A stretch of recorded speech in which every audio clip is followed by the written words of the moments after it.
అందరికీ నమస్కారం. ఈరోజు ఒక ముఖ్యమైన విషయం మాట్లాడదామని. దేశంలో ఆర్థిక సంక్షోభం, దేశంలోనే కాదు ప్రపంచంలోనే, భారతదేశంలో అయితే రూపాయి పతనం చాలా తీవ్రంగా ఉంది.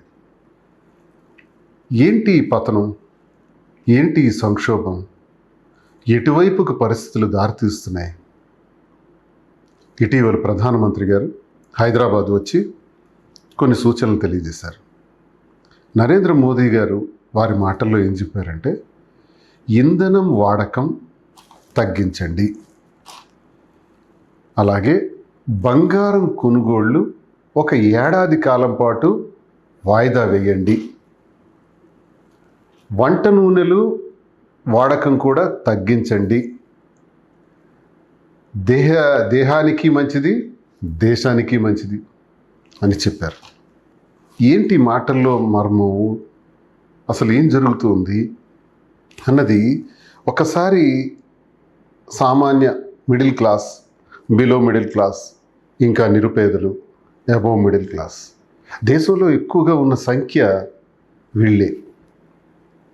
ఏదైనా సమస్య వస్తే సంక్షోభం, ఆ సంక్షోభం తాలూకా ప్రభావం కూడా పడబోయేది ఈ వర్గాల మీదే. ఏంటి ఈ సంక్షోభం? ఉదాహరణకి మోదీ గారు ఆడిన మాటల తర్వాత ఒక చిన్న కథ చెప్పాలని నాకు అనిపిస్తుంది. ఒక భార్య, ఒక భర్త. భర్త పేరు రాము, భార్య పేరు జానకి. ఇద్దరు పిల్లలు, ఇంకా తల్లి తండ్రి, కుటుంబ సభ్యులు, మొత్తం ఒక 4-5గా జీవిస్తున్నారు. ఈ భర్త ఒక పరిశ్రమలో పనిచేస్తున్నాడు. ఆ ఫ్యాక్టరీలో ఆయన జీతం నెలకు ₹1,00,000. ఉదాహరణకి చెప్తున్నా ఈ కథ. ₹1,00,000 సంపాదించుకుని ఈయన కుటుంబాన్ని హాయిగా చదివించుకుంటూ, అన్ని కార్యక్రమాలు కూడా చూసుకుంటూ సంతోషంగా ఉన్నాడు. ఒక్కసారి పిడుగులాంటి వార్త ఏంటంటే, ఆ పరిశ్రమ యజమాని ఒకరోజు ఎంప్లాయీస్ అందరినీ కాల్ఫర్ చేసి, పరిశ్రమ చాలా ఇబ్బందుల్లో ఉంది, ఈ ఆర్థిక మాంద్యం మనకు వచ్చింది కాబట్టి ఇది నేను నడిపించలేకపోతున్నాను, కొంతమంది కార్మికులను తీసివేసేస్తున్నాను, పూర్తిగా ఉన్న కార్మికుల్లో సగం జీతం మాత్రమే నెలకిస్తాను అన్నాడు. అంటే 50,000 జీతం. అప్పుడు రాము ఇంటికి వచ్చి 10-15 రోజులుగా మదనపడి ఆఖరికి భార్యని, పిల్లల్ని, కుటుంబ సభ్యుల్ని పిలిపించి, చూడండి, నా జీతం 50,000 ఈ నెల నుంచి, గత నెల వరకు ₹1,00,000. ఈ పరిస్థితి ఎన్నాళ్ళు ఉంటుందో తెలియదు, ఏం చేయాలి అని కుటుంబం ముందు సమస్య పెట్టాడు. అప్పుడు కుటుంబంలో స్త్రీ మహాశక్తివంతురాలు కదా, భార్య ఏమన్నదంటే, జానకి, ఏమండి, మనం ఈ సంక్షోభం నుంచి బయటపడాలి అంటే 50,000తోనే మన కుటుంబం నడపాలంటే సగానికి సగం ఖర్చులు కుదించాలి. ఏ ఖర్చులు కుదిస్తాం? తినే ఆహారం, వంటకు సంబంధించినవి, నిత్యావసరాలు సంబంధించినవి ఏవి ఆపలేరు. ఈ ఖర్చులన్నీ పోగా ఏ ఖర్చుల్ని మనం ఆపగలమో అని ఆలోచిస్తే, ఏమండి, ప్రతి నెల మనం ఒక ₹10,000 బంగారం కొనటం కోసం ఒక ఏడాది కాలం పాటు అది కూడబెడితే, ఆ ప్రతి ఏడాది కూడా బంగారం కొనటం అలవాటుగా పెట్టుకున్నాం కదా, మరి అందులో భాగంగా ప్రతి నెల ₹10,000 సపరేట్ చేస్తున్నాం. ఈ నెల నుంచి బంగారం కొనొద్దు, 10,000 తగ్గుతుంది. ఇంకా మనం, మీరు, నేను కానీ, పిల్లలు కానీ ఎక్కడికి బయటికి వెళ్ళినా వాహనం వాడుతున్నాం కదా, ఈ వాహనాలకి ఇంధనం చాలా విపరీతంగా ఖర్చు అవుతుంది, అది కూడా తగ్గిద్దాం. వీలైతే రైల్వే ట్రైన్లో వెళ్దాం, లేదా మెట్రో ట్రైన్స్లో వెళ్దాం, లేదా ఆర్టీసీ బస్సులో వెళ్దాం, లేదు మనమే వెళ్ళాలంటే ఎలక్ట్రానిక్ వెహికల్ అయినా వాడుకుందాం. తద్వారా మనకు ₹15,000 నెలకు ఖర్చు పెడుతున్నామండి, కేవలం డీజిల్ కోసం, పెట్రోల్ కోసం. అది కూడా మనం కొంత ఆదా చేసుకునే ప్రయత్నం చేస్తే ₹25,000 మనం ఆదా చేయొచ్చు. మరో ₹25,000 పూర్తిగా ఖర్చులు, విలాసాలు, తిరగటాలు, సినిమాలు, లేకపోతే ఇతర ప్రాంతాలకు వెళ్ళటాలు, ఇవన్నీ కూడా కొద్ది కాలం తగ్గించుకుందామండి అని చెబితే ఆ భర్త చాలా సంతోషించి, రాము అప్పుడు అన్నాడు, చాలా అద్భుతంగా చెప్పావు జానకి, ఇప్పుడు ఎన్నాళ్ళైతే సంక్షోభం ఉంటుందో అన్నాళ్ళు కూడా ₹50,000 లోపే మనం పిల్లలు, మన కుటుంబం అన్నీ ఖర్చులు పెట్టుకుంటూ ముందుకు వెళ్ళడానికి ఒక పరిష్కార మార్గం దొరికింది అని అంటాడు. ఈ కుటుంబ కథ ఎందుకు చెప్పానంటే, కుటుంబం నడపటానికి ఎలాంటి ఐడియా అయితే రాము జానకి చేశారో, కుటుంబానికి కూడా ఒక బడ్జెట్ ఉంటుంది. ఆ బడ్జెట్కి కూడా ఖర్చులు ఉంటాయి. ఆ ఖర్చులు పెట్టడానికి ఈ బడ్జెట్ ఎక్కడి నుంచి వస్తుంది? కష్టపడితే ఆదాయం వస్తుంది. ఆదాయం ద్వారా ఈ ఖర్చులు జరుగుతాయి. అదే లెక్క ఒక్కసారి దేశానికి వెళ్దాం. దేశం కూడా అంతే. అందరికీ అర్థమయ్యే మాటలో చెప్పుకోవాలనుకుంటే ఒక దేశం యొక్క ఎకనామిక్స్ కూడా ఇంతే ఉంటుంది. దేశానికి కేంద్ర ప్రభుత్వానికి ఆదాయం ఎక్కడి నుంచి వస్తుంది? పన్నుల ద్వారా, ఎగుమతుల ద్వారా, ఎన్నో కార్యక్రమాలు, జిఎస్టీల ద్వారా వచ్చినటువంటి పన్నంతా కూడా కూడబెడితే కొన్ని లక్షల కోట్లు అవుతుంది. దాంతో ప్రభుత్వాన్ని నడిపించడం జరుగుతుంది. ఇది సహజంగా అందరికీ తెలిసినటువంటి విషయమే. మరి ప్రభుత్వం ఏంటి చేయాలి? ఓ కుటుంబంలో తీసుకున్న నిర్ణయం ఏంటి? ఇది.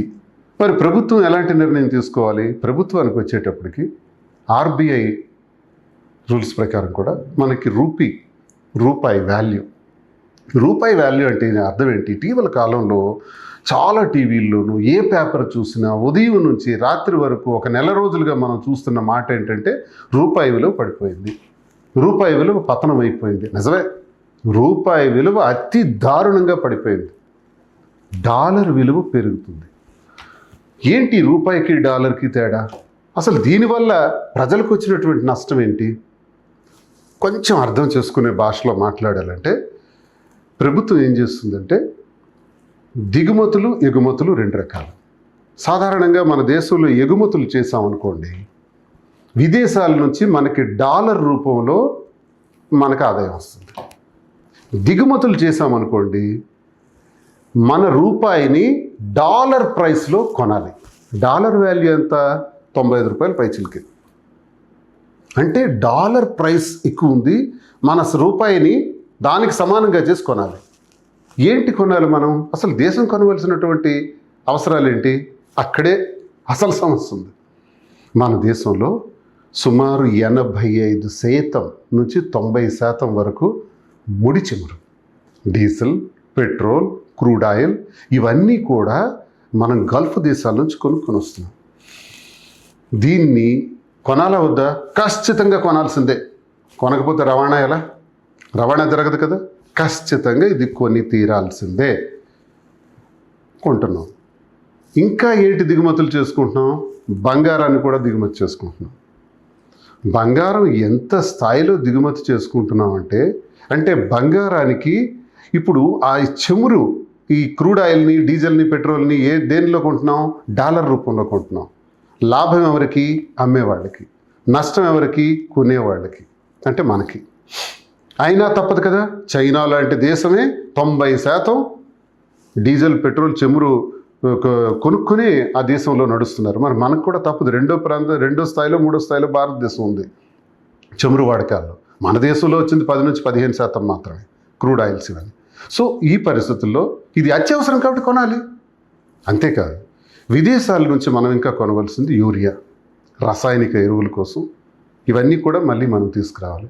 యూరియా కూడా కొనాలంటే మన దేశంలో యూరియా వాడకం, రసాయనిక ఎరువుల వాడకం చాలా పెరిగిపోయింది. ఒకప్పుడు సేంద్రియ ఎరువులతో పంటలు పండించేవాళ్ళు. ఇప్పుడు ఏం చేయాలంటే సేంద్రియ ఎరువులతో కూడా పంటలు పండించే తాలూకా స్థాయిని పెంచాలి. రసాయనిక ఎరువులు లేకుండా పంటలు పండించడం అన్నది అసాధ్యం. రసాయనిక ఎరువులు కావాలి, సేంద్రియ ఎరువుల స్థాయి పెంచాలి రైతులు భారతదేశంలో. అలా అని మనం రసాయనిక ఎరువులు విదేశాల నుంచి దిగుమతి చేసుకోవాలంటే ఏం చేయాలి? డాలర్ రూపంలో కొనాలి. మరి మనం వాడే మొబైల్స్ కానీ అన్నీ కూడా ఇంపోర్టెడ్ వస్తువులు ఏవైతే వాడుతున్నామో అన్నీ డాలర్లోనే మనం తెచ్చుకుంటున్నాం. ఏదైతే అమ్ముతున్నామో అది డాలర్ రూపంలో మనం తీసుకుంటున్నాం కాబట్టి మనకు ఆదాయం వస్తుంది. అయితే ఇదిలా ఒకసారి ఉంచితే ఇప్పుడు ఏమైంది? సడన్గా ఇది ఎప్పుడు జరుగుతున్నదే కదా, ఇప్పుడు కొత్తగా మాట్లాడతారేంటి? మరి మోదీ గారు ఎందుకు ఇప్పుడు కొత్తగా ఈ మాటలన్నీ చెప్పారు హైదరాబాద్లో? దానికి కూడా కారణం ఉంది. మనకి అమెరికా, ఇజ్రాయెల్, ఇరాక్ మీద జరుగుతున్నటువంటి దాడుల్లో, ఈ యుద్ధంలో తీవ్రంగా గల్ఫ్ ప్రాంతాలన్నీ కూడా విధ్వంసం అయిపోయినాయి. Particularly oil wells. ఎక్కడైతే ప్రొడక్షన్ జరుగుతుందో వాటి మీద బాంబింగ్ జరిగింది. ఎప్పుడైతే బాంబింగ్ జరిగిందో ప్రొడక్షన్ అంటే ఉత్పత్తి ఆగిపోయింది. ఎప్పుడైతే ఉత్పత్తి ఆగిపోయిందో రవాణా ఆగిపోయింది. రవాణా మరో పెద్ద సమస్య ఏంటంటే, ఈ వీడియోలో నేను చెప్తున్నప్పుడు మీకు ఒక మాట చెప్తున్నాను. స్ట్రైట్ ఆఫ్ హార్మూజ్ అంటాం. స్ట్రైట్ ఆఫ్ హార్మూజ్ అంటే ఒక్కసారి మీరు యూట్యూబ్లో కానీ గూగుల్లో కానీ కొట్టి చూడండి. ఇది ఒక జలసంధి. ఈ గల్ఫ్ దేశాలకి, భారతదేశానికి, అరేబియా మహాసముద్రానికి, పసిఫిక్ మహాసముద్రానికి, ఆ మహాసముద్రాల్లోకి ఎంటర్ కావడానికి ఒక చిన్న జలసంధి. ఎంత విచిత్రంగా ఉంటుందంటే, నేషనల్ హైవేలో ఎలా అయితే లారీలు, బస్సులు, కార్లు వెళ్తుంటాయో ఈ జలసంధిలో విపరీతంగా నౌకలు ప్రయాణిస్తుంటాయి. ఆ నౌకల్లో crude oils, diesels, petrols, barrels, gold అన్నీ కూడా ఈ మార్గంలోనే, యూరియా, వంట నూనెలు ఇవన్నీ కూడా ఈ మార్గంలోనే మనకు రావాలి. ఇప్పుడు హార్మూజ్ జలసంధి, స్ట్రైట్ ఆఫ్ హార్మూజ్ దిగ్బంధంలో ఉంది. అంటే రవాణా ఆగిపోయింది. ఆ రవాణా ఆగిపోవటం వల్ల ఇప్పుడు మన గల్ఫ్ దేశాల నుంచి రావాల్సినటువంటి ఆయిల్స్ పూర్తిగా ఆగిపోయాయి. ఇప్పుడు యుద్ధం ప్రారంభమైంది. ఎప్పుడు? ఫిబ్రవరి 28 ఈ ఏడాది. ఇప్పటికి ఇంచుమించు మార్చ్, ఏప్రిల్, మే ఇంచుమించు 3 నెలలు అయిపోతుంది. ఇంకా యుద్ధం మనమేమనుకున్నామంటే 3-4 వారాల యుద్ధం జరుగుతుంది అనుకున్నాం. కానీ యుద్ధం కొనసాగుతుంది. ఇంకా ఎంతకాలం యుద్ధం కొనసాగుతుందో కూడా మనకు తెలియదు.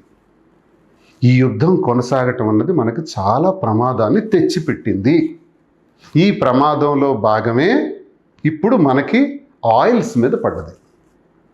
గొప్పతనం ఏంటంటే, మన దేశానికి $690 బిలియన్ విదేశీ మారక ద్రవ్య నిల్వలు ఉన్నాయి. ఇది చాలా గొప్ప విషయం. ఒక్కసారి ఉదాహరణకి మీరు తీసుకుంటే 1991 సంవత్సరంలో ఇదే కరువు మనకు వచ్చింది.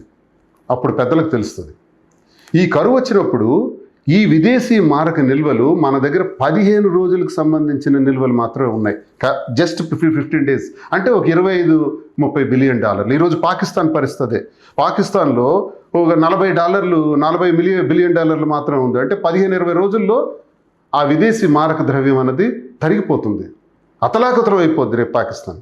ఇలాంటి దేశాలు ప్రపంచంలో చాలా ఉన్నాయి. కానీ మన భారతదేశంలో నిన్న సాయంత్రానికి $703 బిలియన్ విదేశీ మారక ద్రవ్యం ఉంది. విదేశీ మారక ద్రవ్యం అంటే ఏంటి? ఇది డాలర్ రూపంలో ఉంటుంది.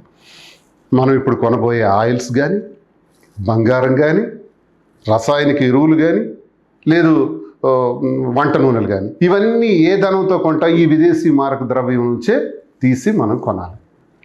అలా కొనటానికి యుద్ధం వచ్చిన తర్వాత ఇప్పటికే $39-40 బిలియన్ వాడేశాం. అయితే 1991కి 2026కి చూసుకుంటే ఇప్పుడు మన దగ్గర ఉన్న విదేశీ మారక ద్రవ్యం అంటే ఆ నిల్వలు సుమారుగా 10-11 నెలలకు సరిపోయే ద్రవ్యం మన దగ్గర ఉంది. అదృష్టం, ఇక్కడ చిన్నపాటి అదృష్టం మనకు కలిసి వచ్చింది. అంటే ఇప్పుడు ఈ డబ్బును దేనికి పెట్టాలి? దిగుమతులు చేసుకోవటానికి పెట్టాలి. దిగుమతులు ఏంటి అవసరం? ఖచ్చితంగా మనకి ఆయిల్స్ అవసరం, కొనాల్సిందే. కొనాలంటే ఆయిల్ ఉండాలి కదా.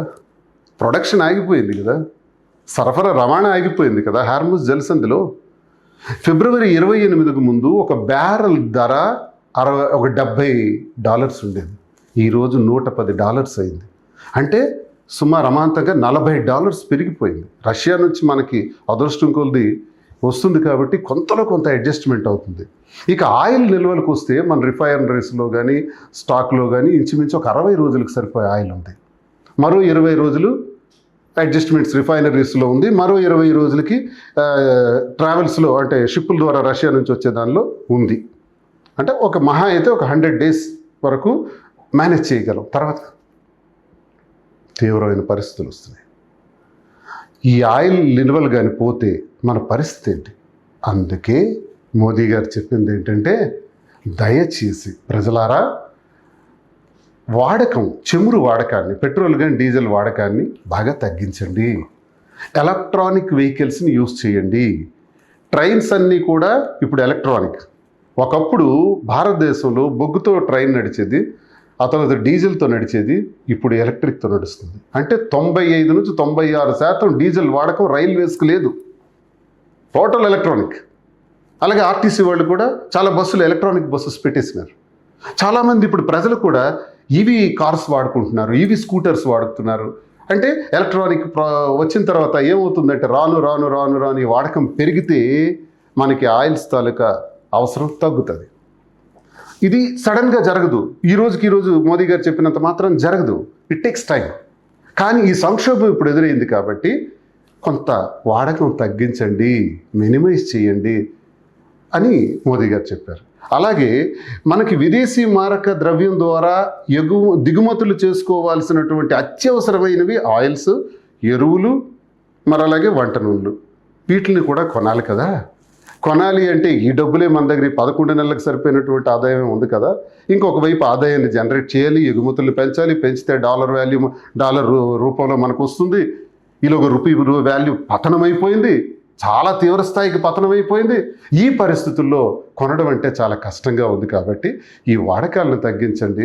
బంగారం అనేది కూడా కొనుద్దాంలా, ఒక ఏడాది కాలం పాటు ఆగుదాం, కొనుగోళ్ళు తగ్గిద్దాం. ఎందుకంటే బంగారానికి వస్తే మీకు విషయం తెలియజేయాలి అందరికి అర్థమయ్యేటట్టు. ఏడాదికి 7,500 కోట్ల రూపాయలు ఖర్చు పెట్టి దిగుమతి చేసుకుంటున్నాం. అంటే బంగారాన్ని దేనిలో కొంటున్నాం? రూపాయలో కొంటున్నామా? డాలర్లో కొంటున్నాం. మరి డాలర్లో కొన్నటువంటి బంగారం 7,500 కోట్ల రూపాయలు మనం బంగారానికి వాడితే ఇప్పుడు అది అవసరం లేదు కదా. ఇప్పుడు ఆ బంగారం తెచ్చి ఎక్కడ పెడతాం? నిజమే, భారతదేశంలో ప్రతి ఒక్కరికి బంగారం అంటే చాలా ఇంట్రెస్ట్, ప్రీతి. ఒక రకంగా సెక్యూరిటీ కింద పెట్టుకుంటారు. ఈ బంగారాన్ని ఉంచుకుంటాం, రేపు బ్యాంకులో లోన్ పెట్టుకుంటాం, లేకపోతే అమ్ముకుంటాం, ఆ డబ్బులతో మేము రేపు మాకు భవిష్యత్తులో ఉపయోగపడుతుందని. కరెక్టే. ఆ రకంగా చూస్తే మన భారతదేశంలో 36,000 టన్నుల బంగారం ఉంది. మన భాషలో అర్థం కావాలంటే 36 లక్షల కేజీలు. కేజీ బంగారం ఇప్పుడు ఎంతండి? సుమారు 1,50,00,000 వరకు ఉంది. ఇలాంటివి 36 లక్షల కేజీల బంగారం భారతదేశంలో, ప్రపంచంలో నాకు తెలిసినంత బంగారం ఇంకెక్కడా లేదు, ఈ దేశంలో ఉంది. అది ఏ రూపంలో ఉంది? Stock, dead. దాన్ని వాడటానికి అవ్వదు. డీజిలా కొంటాం డాలర్ రూపంలో, మళ్ళీ దాన్ని వాడతాం, ఒక పని కోసం వాడతాం, ఒక ఫ్యాక్టరీ కోసం వాడతాం, ఒక ప్రయాణం కోసం వాడతాం. దానివల్ల ఫైనాన్స్ జనరేట్ అవుతుంది. మరి బంగారం వల్ల ఫైనాన్స్ ఎలా జనరేట్ అవుతుంది? డెడ్ అయిపోతుంది. గోల్డ్ని మానిటైజ్ చేయడానికి గత 30-40 సంవత్సరాల నుంచి ప్రభుత్వాలు ప్రయత్నిస్తున్నాయి, కానీ అది జరగటానికి చాలా ఇబ్బంది అవుతుంది. కాబట్టి బంగారం కొనుగోళ్ల మీద కొంత మనం స్పీడ్ తగ్గిస్తే ఈ విదేశీ మారక ద్రవ్యాన్ని ఏదైతే 11 నెలలకు సరిపోయినటువంటి మనకు దగ్గర $690 బిలియన్ ఉందో అది డీజిల్కి ఇతర అవసరాలకు వాడదాం. ప్రస్తుతానికి బంగారానికి సంబంధించి కొంచెం తగ్గిస్తే వాటి దిగుమతులు చేసుకునే అవసరం మనకు తగ్గుతుంది. డాలర్ రూపంలో అనవసరంగా మన రూపాయిని బయటికి పంపకూడదు అన్నదే ఇక్కడ కాన్సెప్ట్. ఇందుకు మీకు ఒక కథ చెప్పాను. రాము ఈ నెల నుంచి 50,000 రూపాయలు జీతం అంటే భార్య ఏం చెప్పింది? గోల్డ్కి సంబంధించి 10,000 రూపాయలు దాస్తున్నాం, అది ఆపేద్దామని చెప్పాను. డీజిల్కి సంబంధించి, పెట్రోల్కి సంబంధించి 15,000 ఖర్చు పెడుతున్నాం, అది కూడా ఆదా చేద్దామన్నది. శభాష్, ఒక మహిళ ఎంత చక్కగా ఆలోచించారు. ఇది కథ నేను చెప్తున్నాను కానీ ఒక దగ్గర జరిగింది, పేర్లు మార్చాను. అంటే ఆ మహిళ ఆలోచించేటట్టు దేశంలో ప్రజలందరం ఆలోచించలేమా? అందరూ ఆలోచిస్తే దేశ పురోగతికి ఎంత మంచిది. మోదీ గారు రాములాగే ఒక తండ్రిలా ప్రజలందరికీ ఈ మాట తెలియజేశారు, తగ్గించండి అని. ఇది మనం పాటించాల్సినటువంటి అవసరం వచ్చింది. కొంతమంది అంటారు, విమర్శిస్తారు, మోదీ విదేశాలు తిరుగుతున్నాడు. మోదీ విదేశాలు ఊరికే తిరగట్లేదండి, మన కోసం తిరుగుతున్నారు. ఆయనేమి విదేశీ విహారయాత్రల కోసం తిరగట్లేదు. కొంతమంది పెళ్ళిళ్ళ కోసం డెస్టినీ మ్యారేజెస్ అని పెట్టారు, విదేశాలకు వెళ్ళి పెళ్లి చేస్తున్నారు. వద్దు, భారతదేశంలో కూడా పెళ్లి చేయండి, రూపాయిలో ఖర్చు అవుతుంది. విదేశాలకు వెళ్తే డాలర్ రూపంలో చెల్లించాలి. ఉదాహరణకి ఈ డాలర్ రూపీ అంటే మరొక మాటలో కూడా మీకు తెలియజేస్తున్నాను. మనం బియ్యం కొన్నాం అనుకోండి, 1 కేజీ, దానికి మనం చెల్లించేది ఏంటి? రూపాయి. అదే ఉల్లిపాయలు, వంకాయలు, లేకపోతే టొమాటో, ఆలుగడ్డలు కొన్నాం అనుకోండి, దాన్ని కూడా రూపాయలు చెల్లించినట్టే. మరి సన్ఫ్లవర్ ఆయిల్ కొన్నాం అనుకోండి, డాలర్ రూపంలో చెల్లించినట్టు. గ్యాస్ డాలర్ రూపంలో చెల్లించినట్టు. డీజిల్, పెట్రోల్ మన రూపాయినే డాలర్ రూపంలో చెల్లించినట్టు. డాలర్ ప్రైస్ అంతా 95-96 రూపాయలు ఉంది. డాలర్ రూపంలో చెల్లించినట్టు. గోల్డ్ కొంటే డాలర్ రూపంలో చెల్లించినట్టే. మన రూపాయిని డాలర్ రూపంలో చెల్లిస్తే మన రూపీ వాల్యూ ఎలా పెరుగుతుంది చెప్పండి? అందుకే చచ్చిపోతుంది. మీకు ప్రారంభించినప్పుడే నేను చెప్పాను, రూపీ వాల్యూ పడిపోవటానికి ఉదయం నుంచి రాత్రి వరకు ఘోషిస్తున్నాయి అన్ని టీవీల్లో కానీ, అన్ని ఛానల్స్, అన్ని ప్రింట్ మీడియాస్ కూడా. ఇదే రూపాయి పతనం అవడం అంటే, డాలర్ వాల్యూ పెరగటం అంటే, ఆ డాలర్ రేట్లో మన ధనాన్ని ఎలా వృధా చేస్తున్నాం అన్నదంటే. కాబట్టి నేను ఈ వీడియో ఎందుకు చెప్పానంటే, విజ్ఞులు, మేధావులు, మహానుభావులు, విద్యార్థినులు, యువకులు, మహిళలు, వస్త్ర వ్యాపార రంగాల వాళ్ళు, ఉద్యోగులు, ఉపాధ్యాయులు, ఎన్నో రంగాల వారు ఈ భూమి మీద ఉన్నారు. ఈ విషయాలన్నీ అందరికీ తెలిసినవే.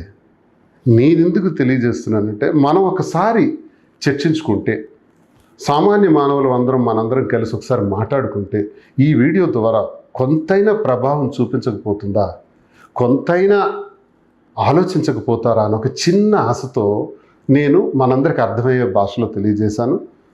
అంతేగాని రాజకీయ ప్రమేయం ఉండకూడదు. ఇక్కడ దేశం సంక్షోభంలో ఉన్నప్పుడు ఇక్కడ ఆలోచించవలసింది ఈ సంక్షోభం నుంచి ఎలా గట్టెక్కాలన్నది ఆలోచించాలి. ఒక్క ఏడాది కాలం కష్టపడాలి. ఎందుకంటే ఇప్పుడు సడన్గా యుద్ధం ఆగిందే అనుకుందాం. సో వాట్, యుద్ధం 3 నెలలుగా నడుస్తుంది, మరో 3 నెలలకు ఆగింది అనుకుందాం. ఆగిన తర్వాత ఏమవుతుంది? ఆయిల్ వెల్స్ అన్ని ధ్వంసం అయిపోయినాయి కదా. మళ్ళీ అవి రీసెట్ చేయాలంటే, మళ్ళీ అవి రీసెట్ చేస్తేనే ఉత్పత్తి వస్తుంది. ఉత్పత్తి వస్తేనే స్ట్రైట్ ఆఫ్ హార్మూజ్ నుంచి మళ్ళీ రవాణా ప్రారంభమవుతుంది. అది రవాణా ప్రారంభం అవ్వాలంటే ఏం చేయాలి? మళ్ళీ ఉత్పత్తి ప్రారంభించాలి. ఉత్పత్తి ప్రారంభించాలంటే ఇప్పుడున్న పరిస్థితుల్లో యుద్ధం ఆగినా కూడా 6 నెలల నుంచి 5-6 సంవత్సరాలు పడుతుంది. ఇది నిపుణులు, ఎకనామిస్ట్స్, మహా వ్యాపారవేత్తలు చెప్పినటువంటి మాటలు ఇవి. నేను ఊహించి చెప్పింది కాదు. ఇలాంటి ప్రమాద పరిస్థితులు కూడా ఉన్నాయి. ఇవన్నీ రికవరీ చేయలేము ఇప్పుడు. ఒకవేళ రికవరీ చేసినా ఆయిల్ సరఫరా ఉత్పత్తి ప్రారంభం అవ్వాలి, ఆయిల్ రవాణా రావాలి, మన దేశానికి రావాలి. ఈలోగా మనం ప్రపంచ దేశాలతో నరేంద్ర మోదీ గారు ఏర్పాటు చేసుకున్న సత్సంబంధాల వల్ల రష్యా నుంచి కొంత మనకి అవకాశం ఉంది. కొన్ని పరిస్థితుల నుంచి మనం ఈవెన్ ఇరాక్ నుంచి కూడా మనకి కొంత వస్తుంది, కానీ అత్యధిక రేటుతో వస్తుంది. $110 కొంటున్నాం ఒక బ్యారెల్. మహా అయితే యుద్ధం ఆగిన తర్వాత $70 కొనేవాళ్ళం ఒక బ్యారెల్. అంత రేటు మరి రాదు, వస్తే 90-100 రూపాయలు అయిపోవచ్చు. అప్పుడు కూడా మనకు ప్రమాదమే ఉంది. అంటే ఈ ప్రమాదకర పరిస్థితి, ఈ గడ్డు పరిస్థితి మనకు ఎన్నాళ్ళు రేపు రాబోతుంది? సుమారు 1 ఏడాది నుంచి 1.5 ఏడాదిన్నర 2 ఏళ్ళు కూడా పెట్టచ్చు. ఇది ఒక కరోనా లాంటిది. కరోనా వచ్చిన తర్వాత మనం ఒక గొప్ప విషయాన్ని నేర్చుకున్నాం. ఆరోగ్యాన్ని కాపాడుకోవటం, ఆరోగ్య సూత్రాలను పాటించడం అలవాటు చేసుకున్నాం. ప్రతి సంక్షోభం కూడా ఒక గొప్ప కారణానికి, ఒక గొప్ప మలుపుకి కారణమవుతుంది. ఈ సంక్షోభం, ఈరోజు వచ్చిన సంక్షోభం కూడా ఒక గొప్ప ఆర్థికపరమైనటువంటి పొదుపుకి, ఎలా బ్రతకాలి, పొదుపు ఎలా చేసుకోవాలన్న దానికి గొప్ప పాఠాలు నేర్పుతుంది అని మనం ఎందుకు అనుకోకూడదు? ఎందుకు ఇప్పుడు కేంద్ర ప్రభుత్వం మీద, మోదీ గారి పైన, ఇతర పార్టీలు, ఆ పార్టీలు, ఈ పార్టీలు విమర్శించుకునే సమయం కాదు ఇది. సంక్షోభంలో ఉన్నాం కాబట్టి సంక్షోభం నుంచి ఎలా బయటపడాలి అన్నదానికి అందరూ ఆలోచిస్తే, ప్రతి ఒక్కరూ ఆలోచిస్తే, ఒక్కొక్కరు 1 లీటర్ ఆదా చేయగలిగితే, లీటర్ పెట్రోల్ డీజిల్ ఆదా చేయగలిగితే ఎంత లాభం దేశానికి, ఎంత దిగుమతిని మనం జాగ్రత్త చేసుకోవచ్చు. దిగుమతులు మన అవసరాలు తగ్గేటప్పుడు ఎలక్ట్రానిక్ రంగం ఇప్పుడు భవిష్యత్తులో రావాల్సిందంతా ఎలక్ట్రికల్ వాహనాలు, ఎలక్ట్రిఫికేషనే. ఎలక్ట్రికల్తో మనకి ప్రాబ్లం రాదు. కరెంట్ అన్నది మనం చాలా రకాలుగా ప్రొడ్యూస్ చేయొచ్చు. ఉదాహరణకి సోలార్ అంటే సూర్యరశ్మి, హైడ్రల్ నీటి ద్వారా, విండ్ గాలి ద్వారా, థర్మల్ బొగ్గు ద్వారా పవర్ జనరేట్ చేయొచ్చు. ఆఖరికి మున్సిపల్ డస్ట్ ద్వారా కూడా పవర్ జనరేట్ చేయొచ్చు. ఎన్నో రకాలు ఉన్నాయి పవర్ జనరేట్ చేయడానికి. కాబట్టి పవర్ ప్రాబ్లం మనకి ఇంత సంక్షోభాల్లో ఏ సంక్షోభం వచ్చినా పవర్ ప్రాబ్లం మన దేశానికి రాదు. కాబట్టి మనందరం ఎలక్ట్రికల్ వైపు మూవ్ అవ్వాలి స్లోగా. ఇప్పుడే స్కూటర్ కొనాలి, ఇప్పుడే కారు కొనాలి, నా డీజిల్ బండి అమ్మేయాలంటే కుదరదు. ఇట్ టేక్స్ సమ్ మంత్స్, ఒక 6 నెలలు, సంవత్సరం. జాగ్రత్తగా ఆలోచిస్తూ ఖర్చులను తగ్గించాలి, పొదుపు చేపట్టాలి. ఇప్పుడు మనం చేయాల్సిందంతా ఖర్చు. ఎందుకంటే దయచేసి క్రెడిట్ కార్డ్స్ వాడకండి. క్రెడిట్ కార్డ్ అంటే అర్థం అప్పు. ఆ అప్పుకు వడ్డీ, ఇబ్బంది పడిపోతాం. అప్పులు చెయ్యొద్దు. రాము జానకి ఆలోచించిన విధంగానే ఆ 50,000 రూపాయల్లోనే సర్దుబాటు చేసుకొని ఇంకా మిగుల్చుకుందాం, ఖర్చుల్ని బాగా తగ్గిద్దాం.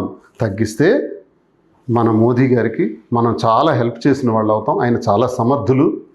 ఈ వీటితో పాటు మరికొన్ని సమస్యలు కూడా ప్రభుత్వం చేయాల్సినవి కూడా ఉన్నాయి. అదేంటంటే ఈ మన దేశానికి వచ్చినటువంటి ఫారిన్ ఇన్వెస్ట్మెంట్స్ బాగా తగ్గిపోతున్నాయి. ఫారిన్ ఇన్వెస్ట్మెంట్స్ మళ్ళీ వెనక్కి వెళ్ళిపోతున్నారు. ఫారిన్ ఇన్వెస్ట్మెంట్స్ వచ్చేటప్పుడు వాళ్ళు దేంతో వస్తారు? డాలర్తో వస్తారు. డాలర్తో వచ్చి ఇక్కడ డాలర్తో మనకు ప్రాఫిట్ ఇస్తారు. ఆ డాలర్ మనకు పోతుంది.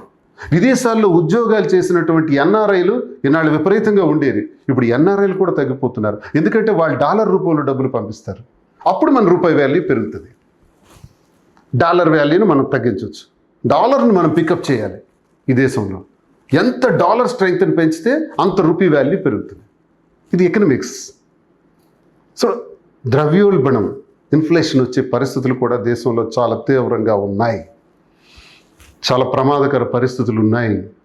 ఆర్థిక సంక్షోభం తీవ్రం నుంచి అతి తీవ్రానికి వెళ్ళే పరిస్థితులు కూడా ఉన్నాయి.